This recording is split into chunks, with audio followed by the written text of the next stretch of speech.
February in the United States is Black History Month that recognizes the achievements of African Americans. This year's theme is Black Resistance. For more insight into Black History Month, I'm joined by Melvin Foote, President and Chief Executive, Constituency for Africa. Melvin, welcome to Africa 54. First of all, explain to us about this theme, Black Resistance. What does that mean? Well, you know, Carter G. Woodson came up with the ideal, and blacks coming out of slavery were treated in the most inhumane fashion in this country. And so a lot of this came with stereotypes, and so this was an attempt to correct it, an attempt to also get Americans to appreciate the culture and the value of people of African descent. And so it started out as Africa Week. It's been expanded to Africa Month.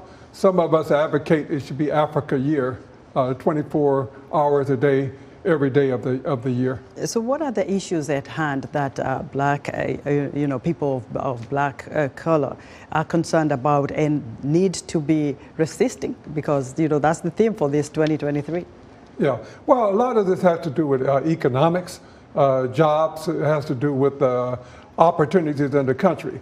If you're seen as inferior and less of a human than white Americans, then they're going to treat you that way. They're going to pay you that way. They're going to, the core issue of this country is fairness.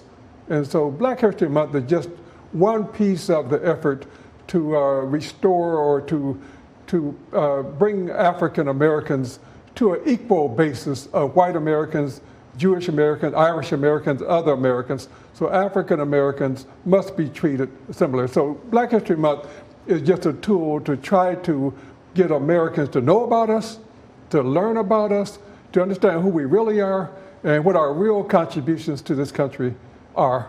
Talking of contributions, what would you say are, professions where black people in the United States have been able to excel and dominate? Well, certainly in sports, we talk about football, we talk about baseball. Sure, look at the numbers. You'll find that 70%, 80% of the players are black because of physical ability to jump and to run and to do those kind of things. So no problem there. You look at the entertainment industry and the music and the culture. Wow, who can sing better than American blacks? Who can dance better than American blacks? So culture, we're okay. Sports, we're okay. But when it comes time to talk about engineering, law, technology, and where blacks have made all kinds of contributions, you'll find that they've been eliminated or omitted. And so, part of this is the sort of discovery of what our contributions have been when we talk about technology, when we talk about trade, when we talk about inventions, when we talk about mayors, political. So this is really about trying to balance the equation so that we all can live freely as Americans in this country. And what do you see, say, in another decade happening to black people in the United States in terms of advancing opportunities for employment and other professions? Well, right now we're seeing a backlash.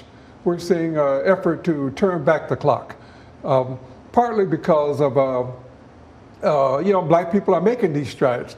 And so, where are we going to go? I don't know. But I do know that the struggle will continue.